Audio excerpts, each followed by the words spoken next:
I'm Michelle from LegalSuite, and in this webinar, we are going to discuss capturing a deceased estate matter in terms of conveyancing. Now, there are two types of deceased estate transfer. The first is a normal sale by means of an agreement of sale, and this is a normal sale from the juristic entity of the deceased estate to an unrelated third party. Our second type of conveyance is in terms either of a marriage and community of property in terms of Section 45, by means of intestate succession, or in terms of an antenuptial contract.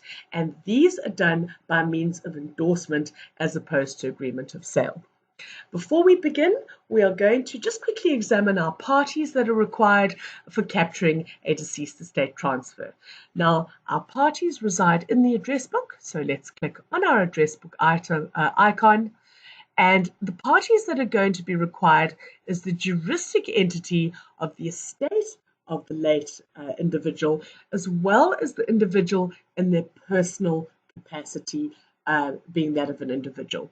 So I have already captured my various parties, and if you need some assistance on this, please have a look at our webinar on how to capture parties in the address book. Right, let's start with our client. This is the juristic entity of the estate of the late, in this case, David Bowie. So let's open it up by clicking on the edit button, and you will see my entity is estate, my type is deceased estate, and my role is client. And we can tell that this is a juristic entity because first name, title, and initials are grayed out. So estate late David Bowie. This is our estate number as issued to us by the Master of the High Court and in terms of our letters of executorship. And our registration date is per the master stamp on our letters of executorship. Our contact details here are those of our executor who we will be communicating with during the course of the matter. At the Signatories tab, we need to add our executor, obviously because this is the person who will be executing our documents for registration in the deeds office, our capacity or the capacity of the executor, and which High Court division the estate is registered in. Okay, let's also have a look at our deceased individual.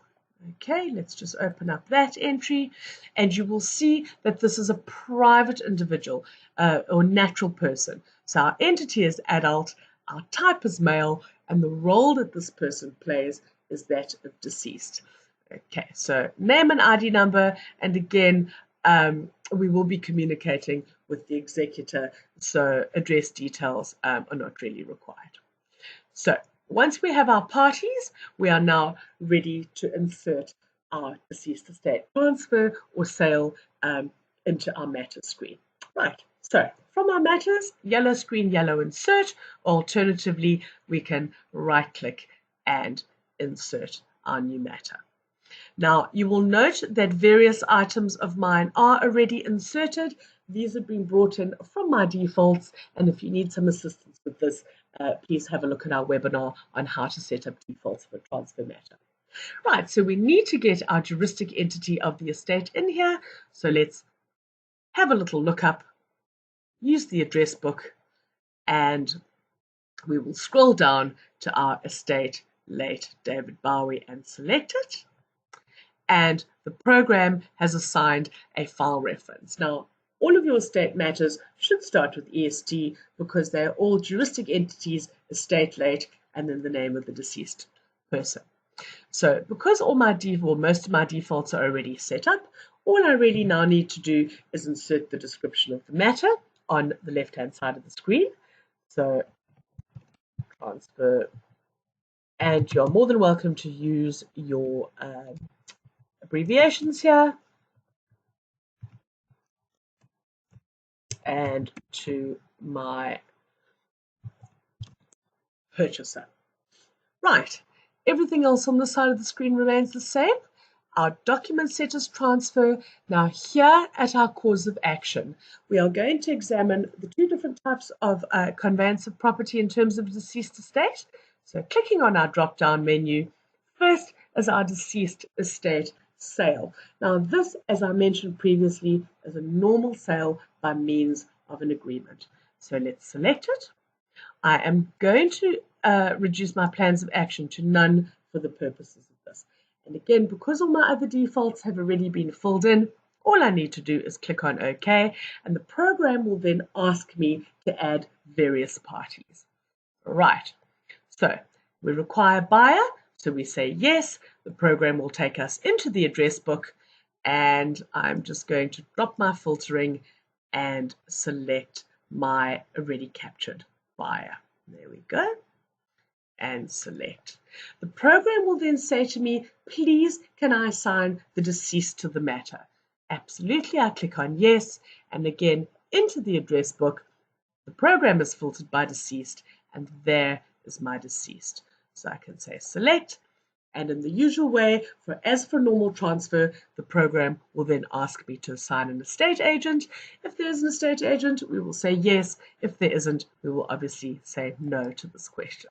So into the address book, there is my estate agent, select, and the program has now created the matter and placed it on the desktop. Now, if we have a look at the parties, you can see I have my client, who is my seller, which is the juristic entity. I have my buyer, I have my deceased party, and I have my estate agent.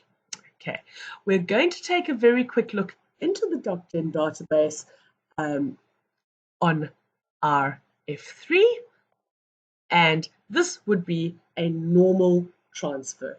As you can see, my transaction type is transfer, and my cause of action is a sale.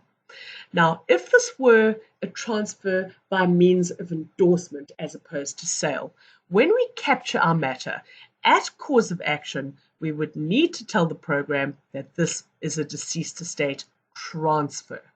Okay, and if we go into the DocGen database, in respect of a deceased estate transfer, we now have an additional tab called deceased estate. Now, the details, we would need to tell the program from the drop-down how and why this is a deceased estate transfer. So in terms of a will, okay, in terms of a joint estate, in terms of section 45, etc., etc. Now, for assistance on completing the deceased estate transfer screen, please have a look at our webinar on how to complete the DocGen database, part 9.